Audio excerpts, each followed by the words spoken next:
hierdie gemeente. Ons soek sy teenwoordigheid.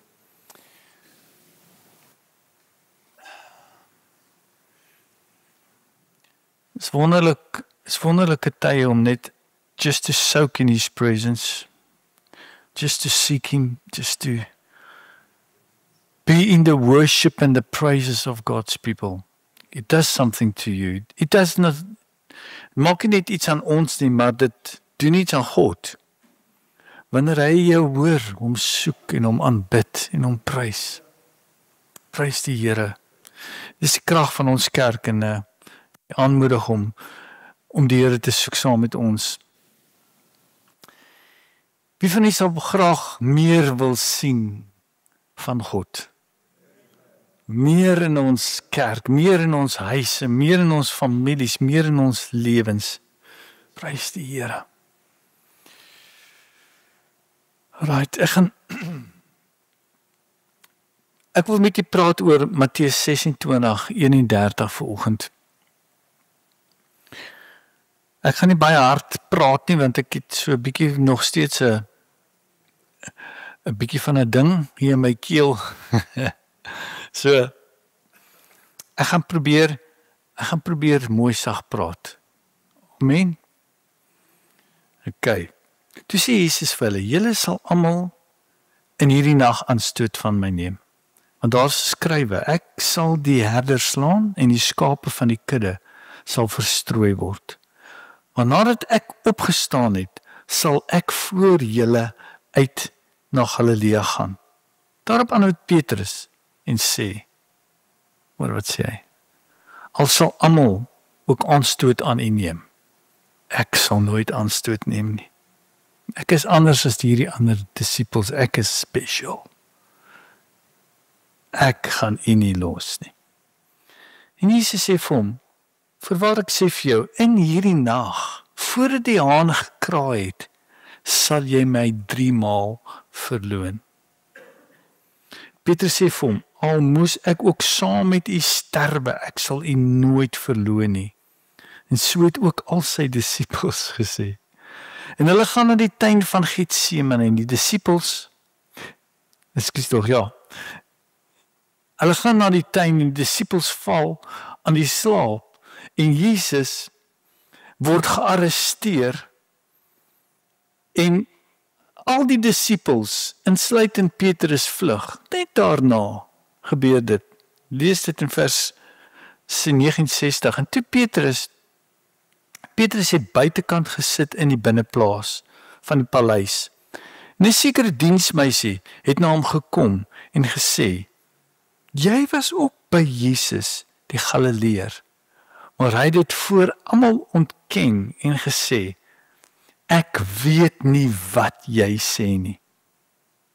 Dis dieselfde nag.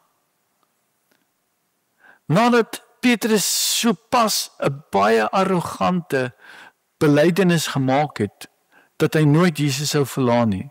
Matteus 26:73 sê, maar 'n bietjie later, kom die wat daar staan, en sê vir Petrus, waarlik, jy is ook een van hulle, want ook jou spraak maak jou bekend.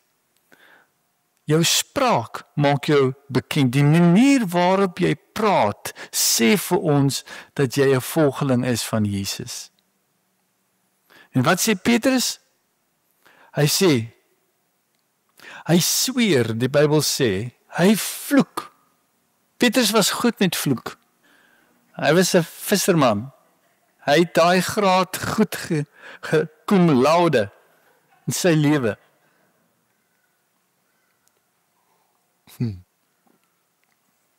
Vers 74 sê, en toe begin hy homself te verwens en te sweer. Ek ken die man nie. En dadelik het die haan gekraai. Petrus het die woord van Jesus onthou, wat hy vir hom gesê het, voor die haan kraai, sal jy my 3 maal verloon. En hy het buite toe gegaan. Die Bybel sê, hy het bitterlik geween. Dit gaan van ontkenning van Jesus na vloek toe. Blankety blank. En Petrus verloon die Here. Nou, ek wil met u vandag praat oor die krag om weer op te staan. Die krag om weer op te staan.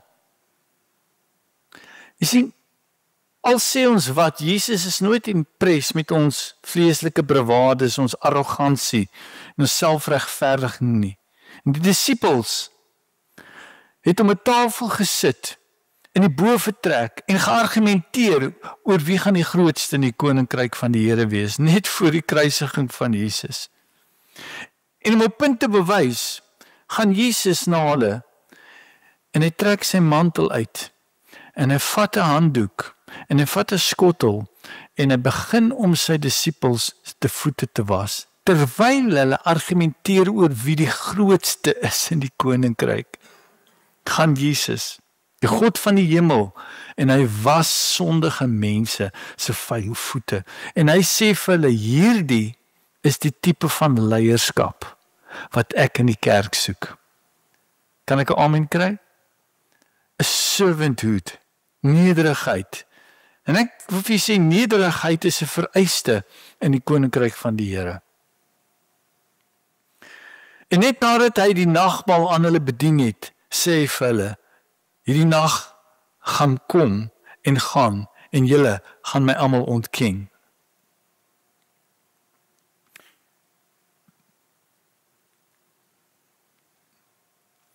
En Petrus doen dit nie 1 keer nie, hy doen dit 3 keer. Ek ken nie die man nie. Ek sweer, ek ken nie hierdie man nie. En toe daai haan kraai, sê die Bybel in Lukas gee 'n bietjie meer detail vir ons as jy in Matteus.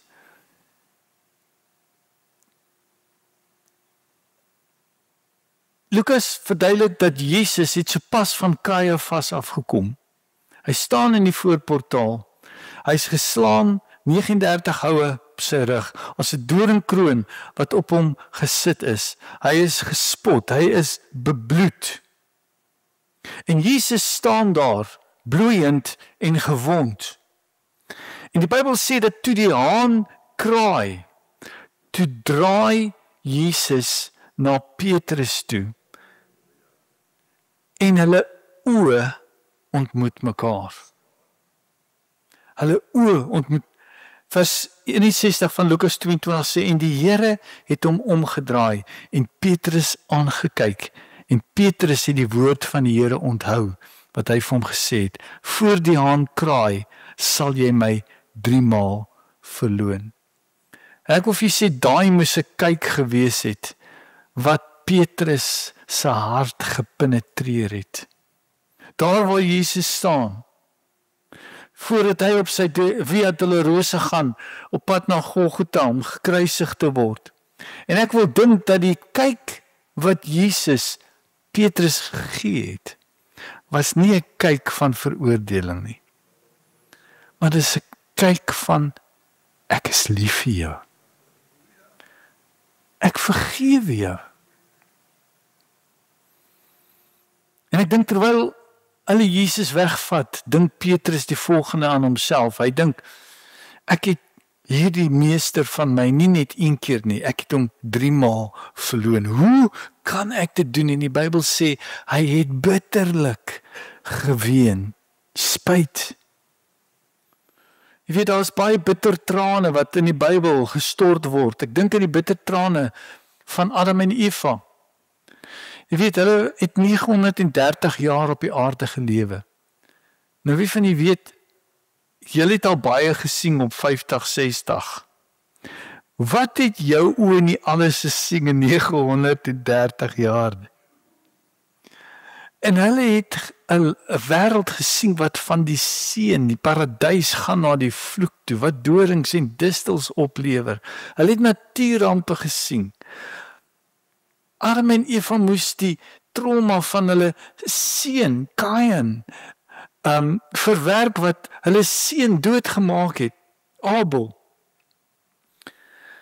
En ek dink aan die spyt wat Adam en Eva die res van hulle lewe saam met hulle moes dra, omdat hulle ongehoorsaam was in die tuin van Eden, omdat hulle daai blessed appel gaan staan en eet het, die ei gaan eet het. Dit was 'n ei wat daar gegroei het, glo ek.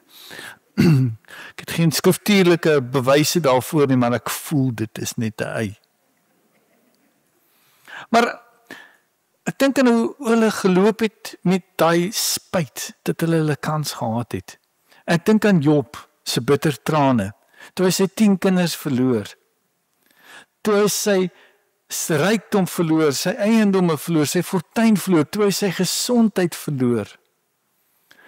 Die Bybel sê hy verloor sy vriende en al wat sy vrou vir hom sê is, man, vloek God en sterf nou net. Hoeveel trane het Job nie gestort nie? Ek dink aan die trane van Lot, wat sy familie probeer red het en gevlug het na die gebergtes, weg van Sodom en Gomorra. Maar sy vrou het teruggedraai na waaruit God hulle wou red. Terugverlang na haar verlede, terugverlang na die sondige stad waarin hulle gehuisves het. En die Bybel sê dat sy het in 'n soutpilaar verander, om vir ons vandag te sê, oppas waarna jy terugverlang in jou lewe. Dink aan die trane van Jakob, wat moes hoor van sy seuns, dat sy geliefde seun Josef, wat die mooi gekleurde kleed gedra het, verskeur is deur 'n dier. En hy het gedink dat hy is dood. En ek dink hoeveel keer moes Jakob nie spyt gewees het, dat hy daai mooi kleed, wat so Josef laat uitstaan het. Hoekom het hy dit vir hom gegee? Want dit was die oorsaak van alles. Weet as ek dink aan Aaron, jy weet Aaron was die hoofpriester. En ek dink aan die hartseer en die spyt wat hy moes ervaar. Toe die volk onder by die berg Sinaï aan hom bly karring, waar is God? Hulle sien niks nie. En uiteindelik toe Moses nie afkom van die berg af nie, sê Aaron, okay julle, dis wat ons gaan doen, ons gaan 'n goue kalf maak en ons gaan dit aanbid en dit is hoe ons God gaan groot maak. En toe hy net mooi alles klaar gedoen het, toe kom Moses van die berg af met die 2 perkamente. En die Bybel sê dat in 'n oomblik van swakheid het Aaron die hele volk mislei om agter 'n goue kalf aan te aanbid. En ek dink oor die spyt wat Aaron moes dra in sy lewe, maar tog het God nog steeds Aaron daarna gebruik. Trane van Samuel, toe hy Saul salf en Saul maak droog en Saul besluit om nie Samuel te raadpleeg nie, maar om 'n toordokter te raadpleeg en om waarsêers te raadpleeg en om raad te kry van die donker onderwêreld. En ek dink aan hoe Samuel gehuil het toe God na hom toe kom en hy sê, van nou af sal Dawid die koning wees, ek vat my koningskap weg van Saul af. Ek is klaar met hom. En ek wil vir sê om waarsêers te kontak was toe verkeerd en dit is nog steeds verkeerd. Kan ek 'n amen kry?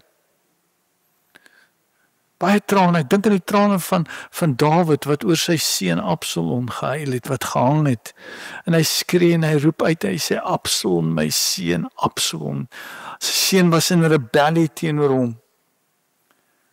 Jy weet, kan jy vir 'n oomblik dink aan Paulus. Paulus word een van die grootste fariseërs en hy begin om die Christene te vervolg. Hy is die ene wat Stefanus se steniging goedgekeur het. Hy was daar, hy het bygestaan terwyl hulle dit gedoen. Hy het soveel Christene vervolg. En Paulus het 'n ontmoeting met die Here en hy vra vir die Here, wie is ek? En die Here sê vir hom, ek is die God wat jy vervolg. Ek is die God wat jy vervolg. En Petrus en Paulus Moes soveel spyt in sy lewe saamdra na al die mense wat hy laat doodmaak het, wat Christene was. En ek dink aan Petrus weer, en ek dink aan hoe hy moes voel, want hoe kon hy God verloon op so 'n manier, terwyl daar waar Jesus was, het hy hom die nodigste gehad, en daar het hy hom gelos. Maar ek wil vir u sê, die mense se lewens, se stories, eindig nie, dat hulle God gefaal het nie. Of dat hulle trane gestort het nie. Want God sal ons nie in daai toestand los nie. Amen. Hy het nie Job daar gelos nie. Job het dubbel soveel terug ontvang. Hy het nie Aaron daar gelos nie. Hy het hom gebruik as hoëpriester. Hy het nie Dawid gelos nie. Hy het hom koning gemaak. Hy het nie Jakob, hy het nie Petrus, hy het nie Paulus net daar gelos nie. God is 'n genadige God. Ek dink aan Thomas Edison wat die gloeilamp ontwikkel het. En hy het 14.000 keer het hy misluk. En toe hulle hom vra oor sy mislukkings, toe sê hy nee, hy sê hy het net 14.000 maniere uitgevind hoe dit nie werk nie. Maar hy het aangehou. Want toe hy jonger was, 'n seentjie was, het sy skool vir sy ma 'n brief geskryf en gesê, Thomas kan nie meer by hierdie skool onderrig ontvang nie, want Thomas het 'n leerprobleem. Hy het 'n afwyking. Hy is intellektueel gestremd. En sy ma het die brief gelees, toegevou en vir hom geroep en gesê, hoor hierso, van nou af gaan ek jou onderwyser wees. En ek sal jou oplei. En daai man het die grootste deurbraak van die donker of die middeleeue gehad. En toe hy later sy ma se brief lees, toe sy ma dood is, en hy lees die brief van die skool, toe het hy bitterlik geween, want sy ma het geweier om vir hom te sê wat die skool van hom sê. Ek dink aan Vincent van Gogh. Jy weet, hy het 4 skilderye verkoop, elk van 100 miljoen rand elk.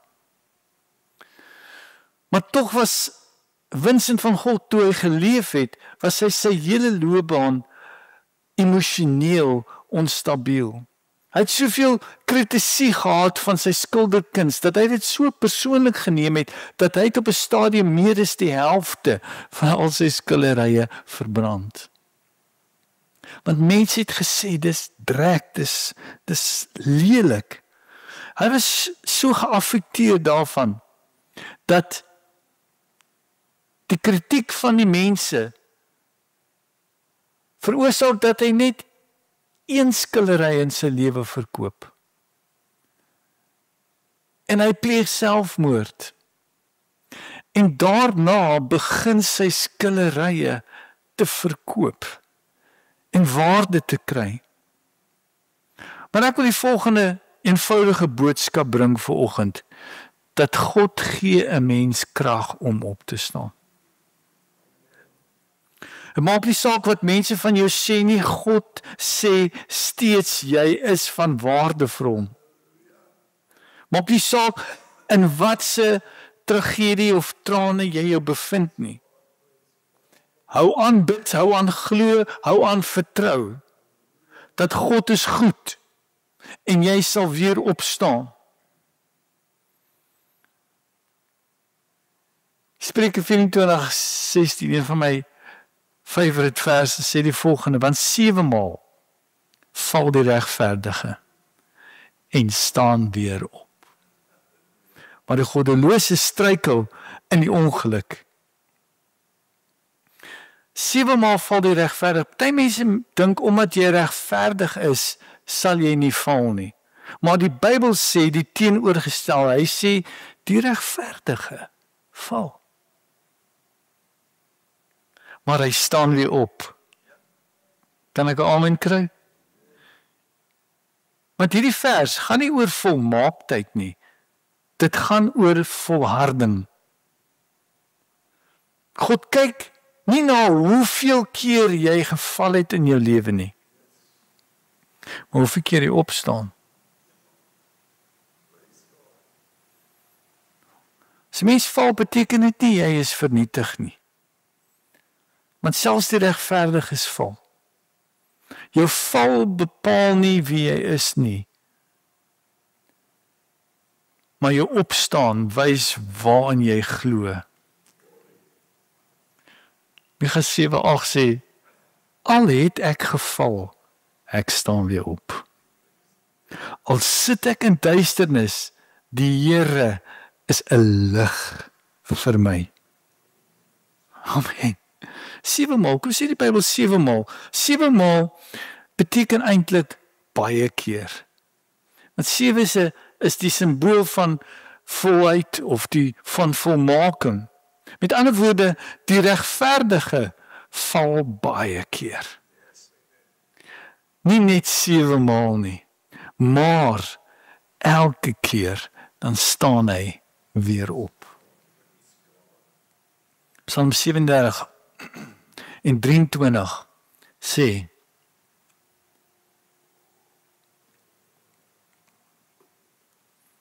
deur die Here word die gange van 'n man bevestig en hy het 'n welbehae in sy weg. As hy val, stort hy nie neer nie. Want die Here ondersteun sy hand. Het jy al agtergekom, die duiwel wil graag hê jy moet bly lê. Hy wil hê jy moet bly waar jy geval het. Maar God roep ons vandag om op te staan. I'm so glad God is more interested in my grace than my disgrace. Amen. En dan is as ons opstaan, weet jy hoe motiveer dit ander om ook op te staan? Die Bybel sê dat die goddelose is die ene wat struikel in die val, nie die regverdige nie. Die regverdige is die ene wat opstaan. Want die onregverdige ene sonder Christus, hoe moeilik moet dit wees om op te staan sonder Christus in jou lewe? En die verskil tussen die goddelose en die regverdige lê in die feit dat dit is die regverdige wat weer opstaan. As Simon Petrus het sy innings gehad, die eerste keer sê hulle, jy is een van hulle, en die bal kom na hom toe en hy swing, maar hy mis. Dit was 'n maklike hou. En die tweede bal kom na hom toe en hy sê, ek sweer, ek is nie een van sy disippels nie. En die tweede bal kom en hy mis. En die derde bal kom. En die jong meisie sê vir hom, maar jy praat soos een van hulle. En hy biepedy biep, ek ken hom nie. 3 strikes and you're out. En hy gaan in die binnehof en hy sien Jesus wat na hom kyk en die haan kraai. Maar wat vir my so wonderlik is van hierdie storie van Jesus is, 'n mens sou dink dat God vir Petrus net daar sou los. Jy probeer, you swinged, you missed. Maar Petrus was op die hart en die gedagtes van Jesus, die eerste ding wat Jesus doen toe hy opstaan. En Maria is in die graf, en sy kom daar aan, sê Jesus vir haar die volgende. Hy sê, gaan vertel my disippels en Petrus, dat ek het opgestaan, en ek lewendig is. Die Bybel sê, toe Petrus en Johannes dit hoor, wat Maria ook om sê, los hulle alles waar hulle was en hulle hardloop na die graf toe.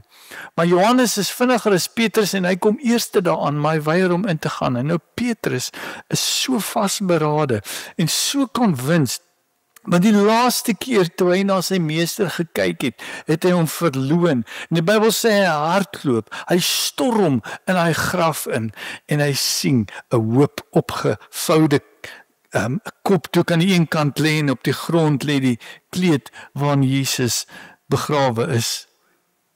En hy storm in.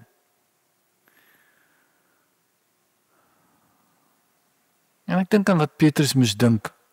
Toe Maria vir al die disippels sê, gaan in die boventrek en wag vir die Here om aan julle te verskyn. Petrus dink, hoekom sal die Here nou weer aan my verskyn? Ek het hom 3 maal verloon. Ek het beloof, ek sal hom nie los nie. Gee God vir Petrus nog 'n kans. Wel, die Here gee vir hom nog 'n kans. Want op die dag van Pinkster, toe die Heilige Gees uitgestort het, sê die Bybel, en Petrus het opgestaan. En 3000 mense het tot bekering gekom. I would call that a recovery. En God sê, ek sal julle wys wie ek kies. En hy maak Petrus die pilaar, die leier van die destydse kerk, van die Christene. En ek weet nie vir wie ek preek vanoggend nie, maar God gee vir jou vanoggend nog 'n kans om op te staan. Partykeer dink 'n mens God het opgegee op jou, want jy het so baie al gefaal in jou lewe, maar jy ken nog nie die genade van hierdie wonderlike God nie. Sy krag word perfek gemaak. His strength is perfect when our strength is gone. Carry us when we can't carry on. Hy gee weer 'n bat in jou hand en hy sê, swing weer. En ek dink baie mense sou gedink het, hoekom sou Jesus hierdie man kies om die leier van die kerk te wees en die reputasie van die kerk op hom te bou?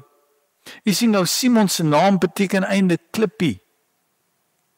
Maar God sê van nou sal dit Petrus wees, Petra wees. Op hierdie rots sal ek my kerk bou. Maar Here, ek het u dan so sleg verloon. Maar God sê, hy is die een. Want ek gaan julle wys wat ek kan doen met iemand wat besluit om op te staan. En ek kan nie jou duiwel sien. Jy weet, hy het maar 'n paar baie slegte 40 dae gehad na die opstanding van Jesus tot voor die uitstorting van die Heilige Gees. Baie sleg. Jesus het verskyn aan 500 mense. En hy is baie nervous. Die duiwel is op Prozac. Hy is bekommerd.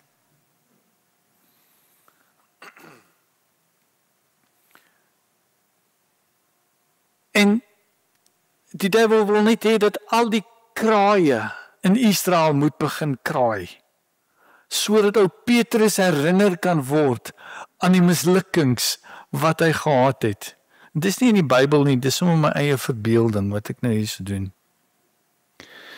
Die hane kraai en die hoenders kekkel reg deur Israel. Maar in steede dat dit Petrus herinner aan sy verlede, it remembers him about the grace and not the disgrace of Jesus. Elke keer as daai haan kraai. En hy staan op met soveel boldness, dat Petrus tot aan die einde van sy lewe onwrikbaar vashou, nie kan verander word, nie gechange kan word nie. En toe uiteindelik moet sterwe, toe sê hy, laat my onderste bo gekruisig word, want ek is nie werd om soos my meester gekruisig te word nie. When he stood up, you couldn't make him fall again. Want jy sien, God gebruik mense wat weggegooi word, kinders wat gemolesteer is, mense wat foute gemaak het, mense met wie jy nie dink 'n kans het nie. En ek wil jy moet my hoor vanoggend. Kry daai bat uit en swaai hom weer. Net omdat jy gefaal het, hoef jy nie te bly lê waar jy is nie. Vertel die hane om op te hou kraai. En staan op, sê ek is tot alles in staat deur Christus wat my krag gee. Wie van u wil saam met my staan vanoggend? Opstaan. Opstaan. As jy weet hierdie boodskap is vir jou, want ergens het jy gefaal in jou lewe. En jy het geval. Jy het miskien iets in jou lewe gedoen wat die genade van God gespot het. Jy het 'n belofte gemaak en jy het dit nie gehou nie teenoor die Here. Ek wil vir jy sê volgend, God's grace is sufficient for you. As jy geval het in sonde, as jy geval het in ongeloof, in twyfel en moedeloosheid, ek wil vir jy sê, maak die hane stil in jou lewe. Dit wat jou herinner aan jou verlede. And receive the grace and the mercy of God in your life. Amen. Just close your eyes. Sal jy oor toemaak? Sal jy net die hand opsteek as jy vir die Here sê, Here, ek staan op vanoggend. Ek staan op in my lewe. Ek staan op waar ek gefaal het. Ek staan op waar die hane kraai in my lewe. Ek staan op vanoggend. Die regverdige, 7 maal vul die regverdige, maar elke keer staan hy weer op. En so Vader, ons staan in die naam van Jesus, in die Gees op in ons lewens. Ons staan uit die stof en die tragedies en die hartseer en die spyt in ons lewens. Dink aan die trane wat die manne van God gehuil het en die trane wat ons al gehuil het en die trane wat Petrus al gehuil het. Maar ek dank U, Here, dat U ons wys dat U ons weer kan gebruik. En ons staan op in die naam van Jesus vanoggend. Uit dit wat die vyand ons in wil hou, ons staan op. En ons gee aan U die lof en aan U die eer. En ons aanvaar die genesing en genade wat U vir ons nou uitstort in die naam van Jesus. Die gemeente sê Amen en Amen. Die Here seën.